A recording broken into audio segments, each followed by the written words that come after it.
Digital content creator اور musician Deborah Grattan, جن کا تعلق آئرلینڈ سے ہے، انہوں نے 2013 میں ایک خواب دیکھا تھا جسے انہوں نے فیس بک پوسٹ میں شیئر بھی کیا تھا۔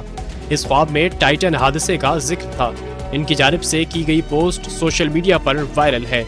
جب تک انسان خواب میں ہوتا ہے وہ اسے حقیقت ہی تصور کرتا ہے، لیکن جب آنکھ کھلتی ہے تو حقیقی دنیا میں کچھ اور ہی دیکھتا ہے۔ ڈیبورا گریٹن نے بھی 2013 میں ایک خواب دیکھا۔ انہوں نے اس خواب کو فیس بک صارفین کے ساتھ شیئر کیا اور لکھا کہ گزشتہ رات ایک عجیب خواب دیکھا جس میں ایک بزنس مین ٹائٹینک کو دیکھنے کے لیے بذریعہ آبدوز اپنے سفر کا آغاز کرتا ہے۔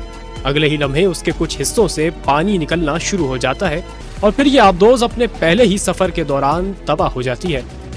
اس موقع پر ڈیبورا گریٹن نہیں جانتی تھی کہ مستقبل میں ایسا واقعہ پیش آئے گا۔ انہوں نے اپنی پوسٹ میں اس موقع پر مذاقاً لکھا کہ اس پر شاید کوئی اچھی فلم بن سکتی ہے۔ اس وقت وہ یہ نہیں جانتی تھی کہ یہ خواب 10 سال بعد حقیقت بن جائے گا۔